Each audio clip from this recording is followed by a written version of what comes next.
Hey everybody, it's Amanda, and it is time for our Esther Bible study.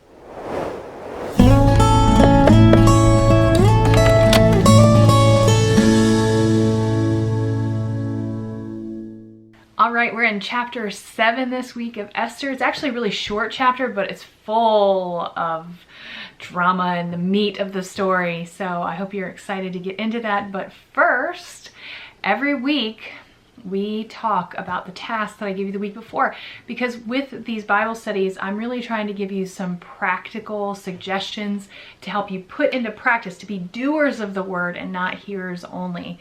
So last week we talked about waiting on the Lord, letting God fight your battles. And I suggested that one thing that you can do that's doing something is actually to not do anything, to take a situation that you have gone to the Lord about, that you're praying about, and just wait and see if by waiting you see His hand in your life. And I gotta be honest with you, this is what I really struggle with. And I've really been trying to bite my tongue this week, which we're actually gonna talk about that a little bit this week, by the way.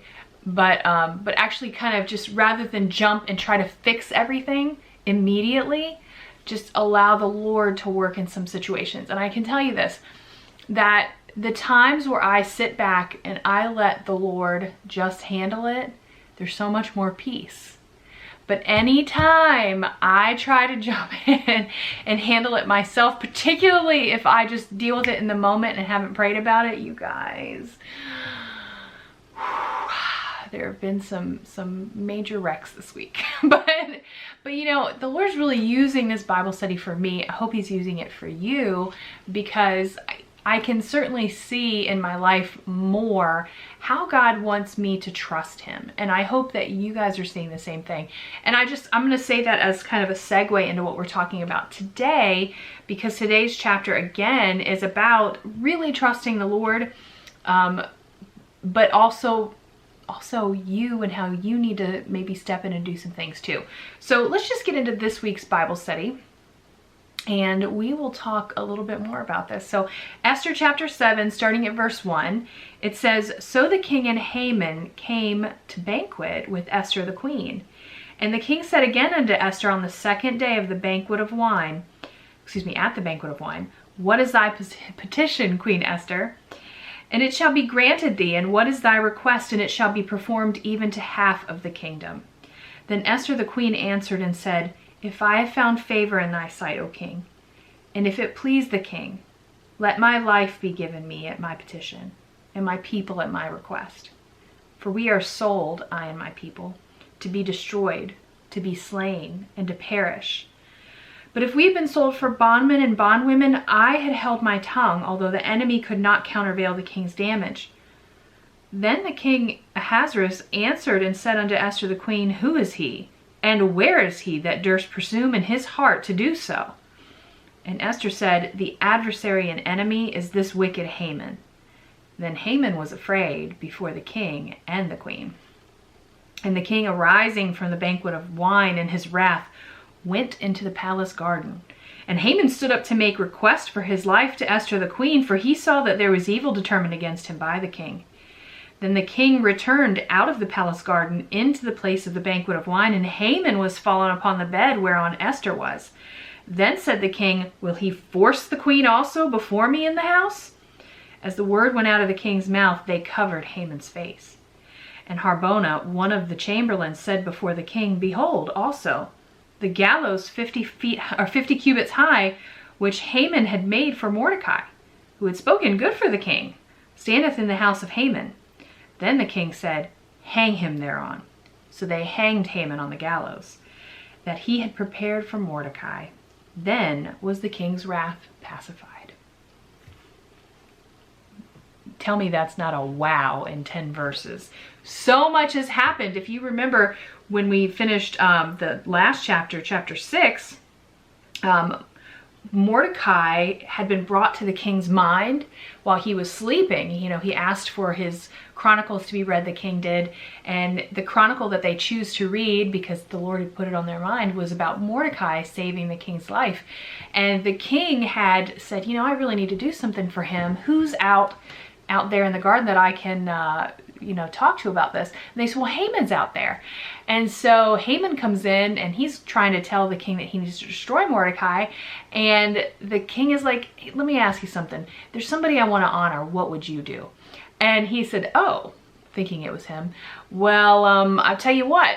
You should like put your clothes on him and put your crown on his head, put him on your horse and parade him on the streets and have somebody cry out in front of him, this is what happens to someone the king delights in. And he's like, yeah, that's a good idea, Haman. You should do that. You take care of it for Mordecai. And Haman is immediately devastated because now Mordecai is he's got to parade him through the street and do all of this. He goes home devastated, sad, tells his family what happened, how, he just had to do all this with Mordecai. And he mentions that he was the Jew. And they're like, oh, he's one of God's people? Then you're in real trouble because, you're not going to win, especially if you've already begun to lose. So at the end of the chapter, it says, and while they were yet talking to him, came the king's chamberlains and hasted to bring Haman to the banquet that Esther had prepared. So when we go to chapter 7, that we've immediately gone from that whole situation where Haman had been kind of shamed and had to honor Mordecai, his enemy, and then went and told his family about it. And then he goes to this banquet and he's probably thinking, well, this is going to be good. I've already had such a hard day. Like, this is the place where I'm going to actually like have a blessing. And he's probably thinking he's going to relax, but little does he know that his own works are going to come back to haunt him in this moment, because Esther has been kind of waiting and preparing for this time, this banquet, to actually approach the king about the fact that Haman has sold her people to death ultimately. So anyway, so they're at this banquet, and the king again, Esther has been such a gracious hostess, and she's gotten herself, I'm assuming, all dressed up and looking her best, and she's with the king. And he's like, what can I do for you? Anything up to half the kingdom, it's yours. And she says, well, if it's okay with you, if it pleases you, could I and my people not die? And then she says afterwards, if we had just been sold to be bond people, I wouldn't have even said anything, but can we not be destroyed? and the king is totally confused. He's like, what? Who would even do such a thing? What are you talking about? And she's like, Haman, this wicked Haman over here, this guy, he's the one. And the king immediately is like, I mean, you can feel the tension, right? Even in the biblical explanation. And Haman, he's like, oh no. So the king gets up and goes out into the garden.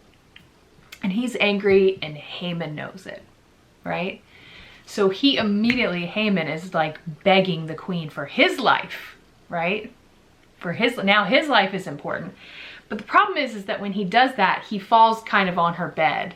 So that when the king comes back in the room, he thinks that Haman is now attempting to impose himself physically on his wife. And he's like, is he gonna force the queen and I'm here? Like, this is outrageous. This man is crazy. Well, as soon as the king says that, they literally put a bag on his head. They cover his head and they're taking him out, and they are going to punish him in some way. But somebody mentions this gentleman Harbona, one of the chamberlains. He's like, you know what? There's a gallows that Haman had intended for Mordecai, who is the same guy who like saved your life. And it's right in front of his house. It's 50 feet high. And he's like, hang him on it. No question. And then he was hung, and it says, then the king's wrath was pacified. Whoo! You want to talk about things coming back around. Haman thought over and over again he was going to get Mordecai, he was going to get his people, he was going to, lift himself up. And here we see that every single thing that he has attempted is just crashing down around him, even to the extent that his own life is the one that's taken by the gallows that he erected for Mordecai. You know, I tell you what, we've got to understand that the evil that we intend to other people often comes back on us. Just don't do it. Just don't. That's why the Bible's, you know, always talks about loving your enemy, doing good to your enemy, and then those good things come back to you. But when you're doing the evil things, that's going to come back to you too. Just a side note. But anyway, this week we're talking about dealing with our enemies. And I want to talk to you about a couple of things that Esther did right and Haman did wrong, because we have two examples here. So the first thing with Esther is that from beginning to end, I think Esther really handled dealing with her enemies well. I mean, obviously we've talked about it before, but you got to mention it because it's absolutely vital. She made sure that she prayed intentionally, faithfully, strongly first. And not just her. She got other people to pray with her. She fasted. Like, her original intent was to get the ear of God and make sure that she was working, you know, with him according to his plan, that he was part of this and it wasn't just her will and her way. And I think that is number one. If we are going to be effective in dealing with any kind of enemies that we have, you know, we have got to make sure we are praying first. Now, I think you've got to recognize that a lot of times we act before we think. And this is even going a step more than that. If you're praying and seeking God first, before you even think about it, then when you start thinking about it, you're going to make good decisions on how to handle it. Do you know what I'm saying? So the praying not only gives you the connection with the Lord so that you're making good decisions, but also gives you time. You know, a lot of times we need time to make a good decision. But Esther prayed for 3 days, along with all of the other people.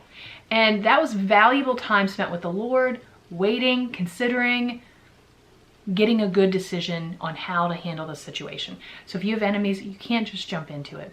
You've got to pray first, and not just pray like, Lord, help me with this, and then immediately go at it. You're not going to get any time. You're not going to get any experience. You're not going to get anything really valuable out of that. You know what I mean? It wasn't sincere enough. You know, you've got to really make God your focus and priority, and then you can make good decisions, right? So the first thing she did was pray.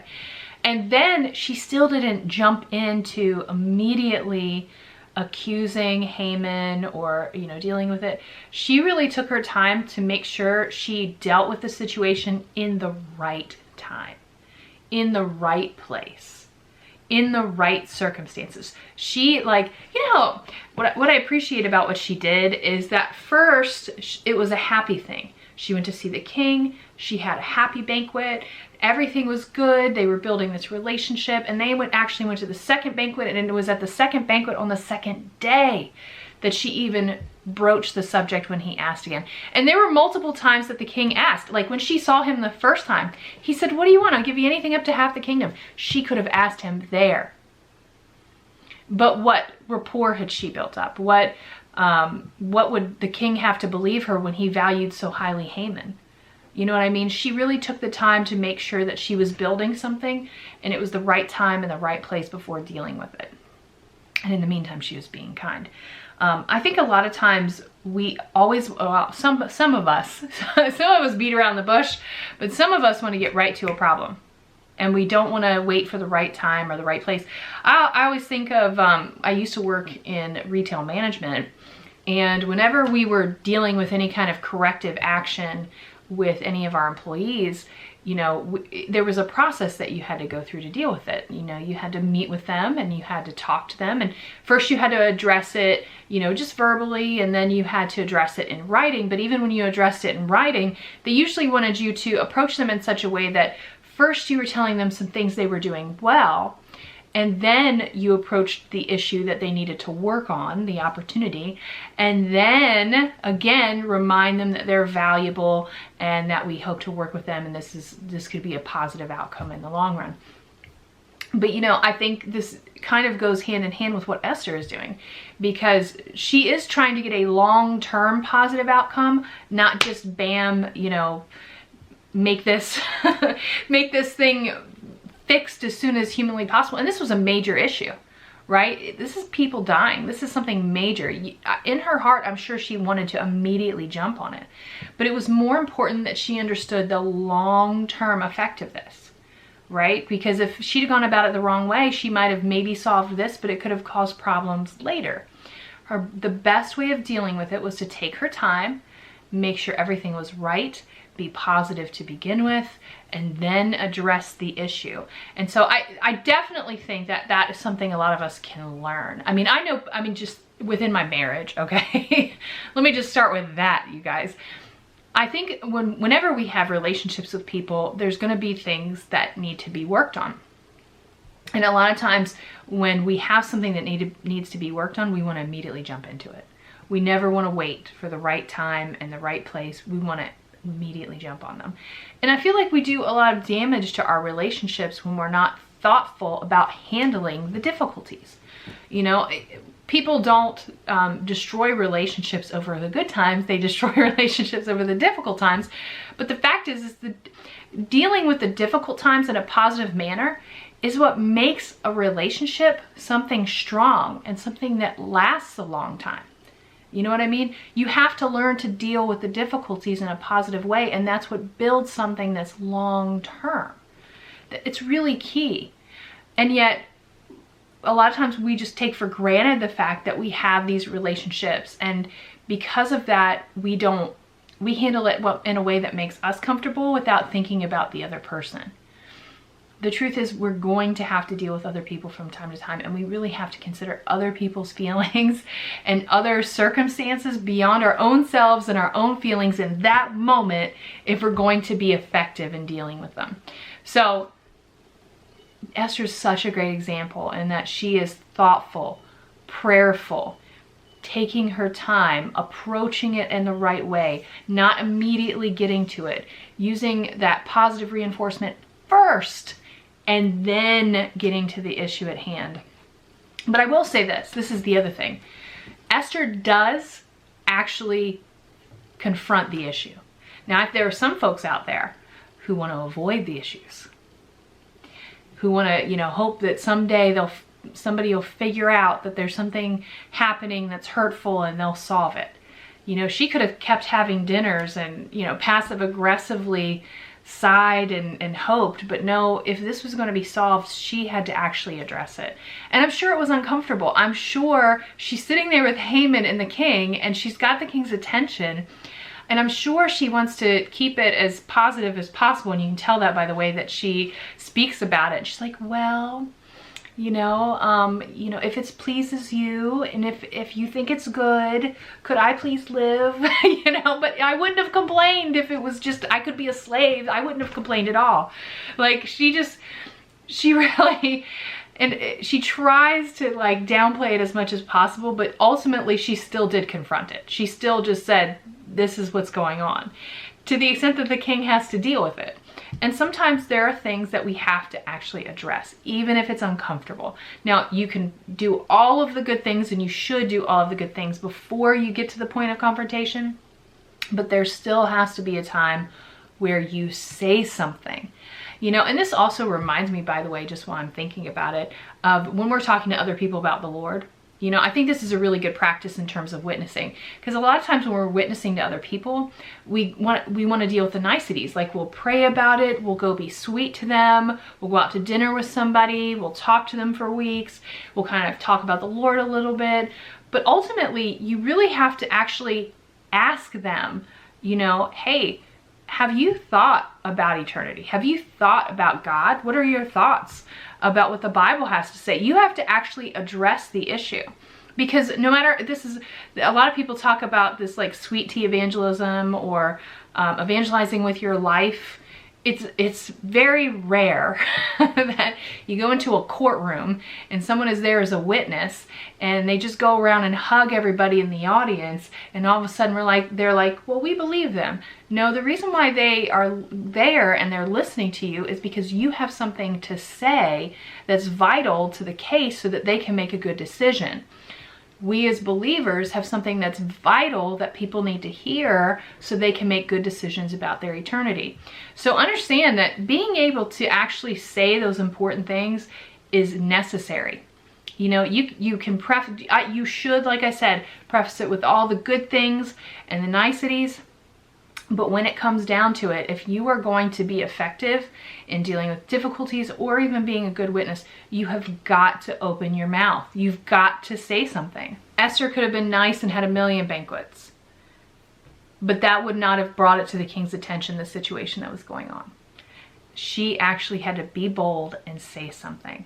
And when she did, the king understood that there was a problem that he could fix. And Haman also understood that he had crossed the wrong line, which he was not aware of at that point. So let's look at Haman and how he handled things, because he did not handle things well. First of all, he had what he considered was an enemy in Mordecai. And part of the reason why he thought that Mordecai was his enemy was because Mordecai did not, well, I should say the whole reason, it was because Mordecai didn't honor him in the way that he felt that he should. And a lot of times we will get up in arms with other people because we feel that they have not respected us in the way that they should have. You know, maybe we went to church and we walked by somebody and they didn't say hi and we get offended. You know, our spouse walks in the door and goes and sits down on the couch and they didn't say anything quick enough. Well, how dare they? You know, I'm trying to think of what our kids would do. They probably do that stuff all the time. But, you know, the truth is that we can really get offended when we feel that other people aren't treating us right. And yet at the same time, we might be having a busy day, or we might have been in the store and not noticed someone. And we would want them to understand when we fail. We have to really change our attitude so that we're willing to believe the best in people and, you know, give them the benefit of the doubt, and even try to see things from their perspective rather than immediately getting offended and up in arms about everything that other people do that, you know, makes us feel like we weren't respected or loved or treated well. You know what I mean? There's so many things that go on in people's lives that we will never understand. Giving people the benefit of the doubt is crucial. It would have saved Haman his whole life, because he got so upset about this that first of all, he decided to destroy an entire people just to kind of get back at him. And if you don't think that we're capable of that, you are so wrong. Because if people offend someone in the workplace, they will immediately, you know, sometimes go on campaigns to get them fired or moved or in trouble in such a way. They're like not even considering that this person is maybe a single mom who's got kids depending on them, and this is, you know, the best job they've ever had, and they finally bought a house and now they're going to lose everything. They don't care what happens to other people because they're only concerned about, you know, what's impacting them. And it's not even that important. So again, you might not realize as you are getting angry at the person in the workplace and you're like talking to other people about how bad they are and how they need to be moved or fired, that the impact that could have. It could be really damaging to them and to destroy their life. We've got to stop that. Stop getting involved in other people and their lives unless we are doing it to be an encouragement and a blessing. It's so common in the workplace, but even in churches as well.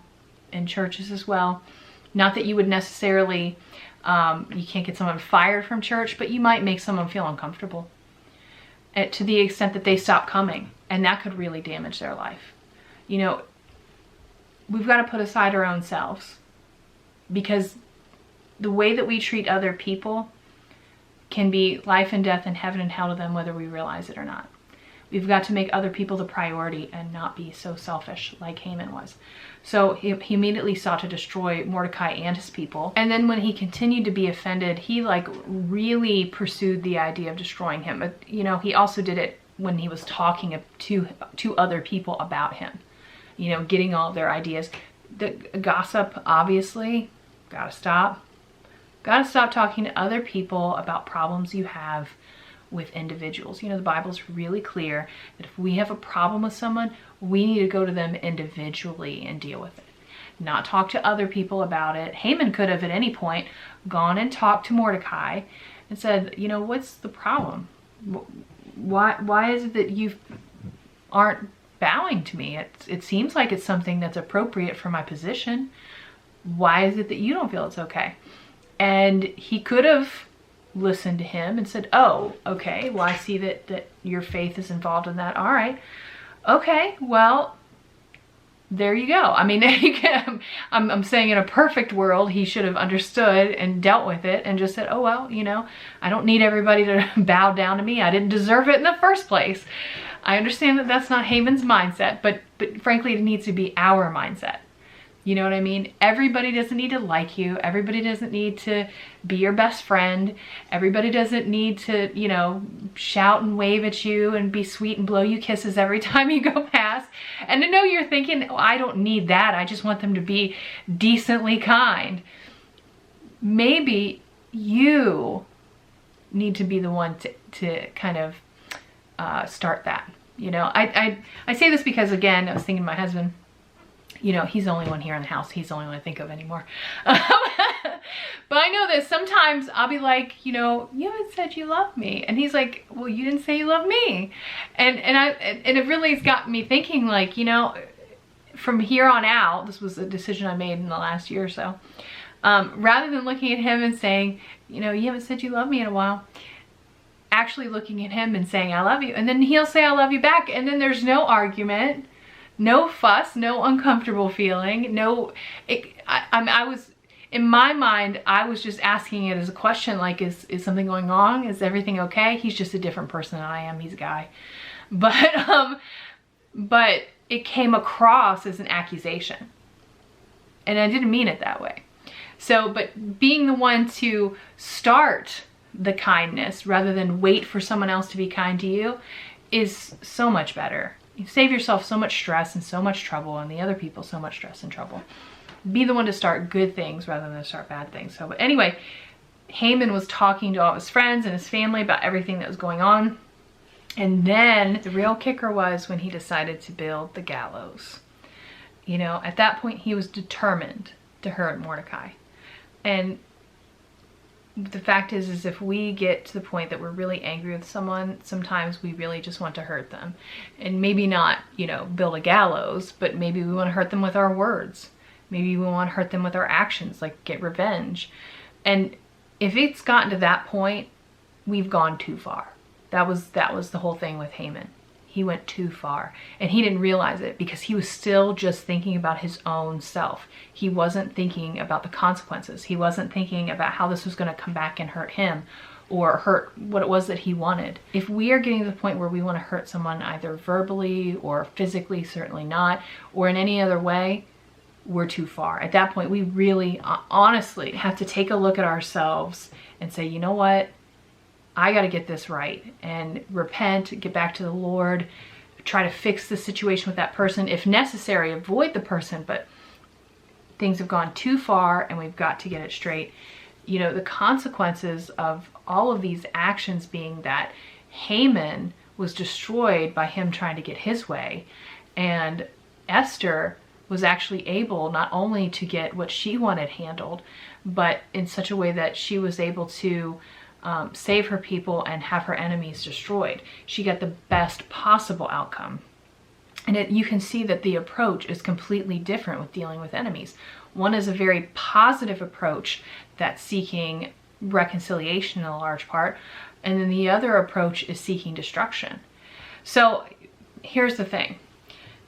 I always give you a task every week, and this week is no different. I don't know what you have going on in your life, but I want to encourage you that we're all going to have difficulties and problems. I want to encourage you to deal with them in a positive way. And what I mean by that is take Esther's advice or example to heart and make sure, first of all, that you are praying about it. And second of all, that you are approaching it at the right time, in the right place, to the right person, and in a positive light, where you're approaching with positive things first, and then you get to whatever it is that needs to be worked on, and you still end in such a way that it's good. Because we've got to learn how to fight battles where we're not completely destroying everything. you know. With your kids, you know, you need to make sure that you address these issues with them, but not in a way that damage your relationship. With your spouse, same thing. You know, you don't want to damage your relationship over one little battle. Something that if it destroys your relationship, you look back and regret and be like, you know, I wish I would have handled that differently. At your workplace, you know, you destroy your career or someone else's over something that's easy. At the church, where you might in fact impact someone negatively so that they won't even come to know the Lord over something small.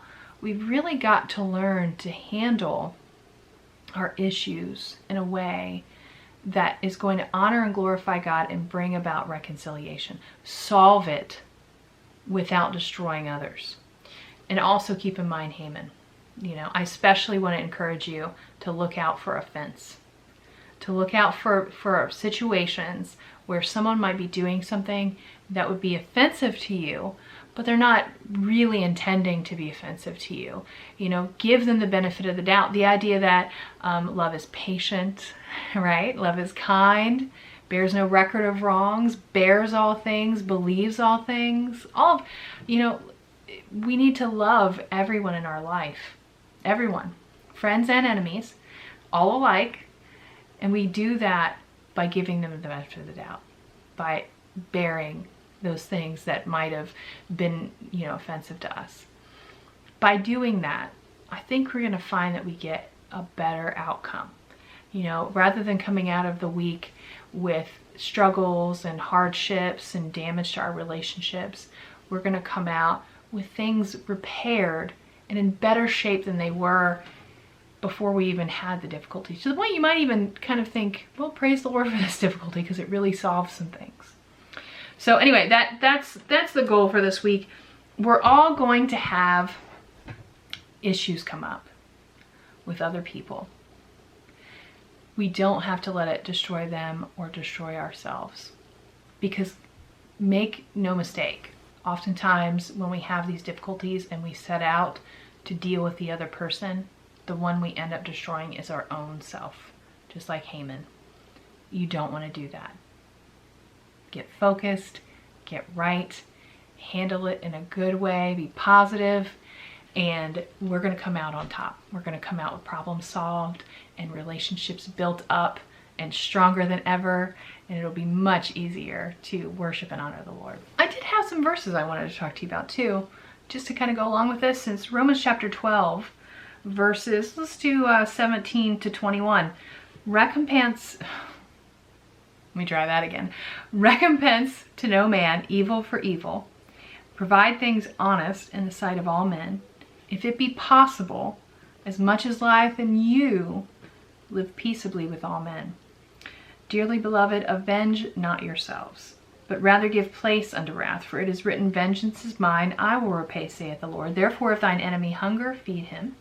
If he thirst, give him drink, for in so doing thou shalt heap coals of fire on his head. Be not overcome of evil, but overcome evil with good. We can do it. Let's pray. Lord, thank you so much for Esther and her example. I know in this world we all have difficulties and struggles with ourselves, with one another.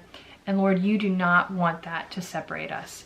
You know, a house divided will not stand. We need to be strong and built up in one another and connected and unified so that we can glorify and honor you and lead others to you. So Lord, I pray that you would help us with our personal relationships. Help us to handle all the difficulties in the best way possible. I pray that we would come to you. I pray that we would just know the right timing and that we would be able to confront issues in a way that's just going to be a blessing rather than a curse. I pray that you would help us and guide us so that we don't give in to our flesh, but we focus on you and what's good and what's right. And I pray that you would give us outcomes that are wonderful and a blessing. We thank you and we love you for all you do. In Christ's name, amen. Okay, guys, that's it. Hard task for this week. It's a tough one. We got to handle things right. But I hope you have lots of good experiences, and I hope that you keep this in mind and it'll keep you on a good path. So anyway, thank you for watching. Come back next week and we will continue in the book of Esther. There's still more stuff to come. We'll see you then. Bye.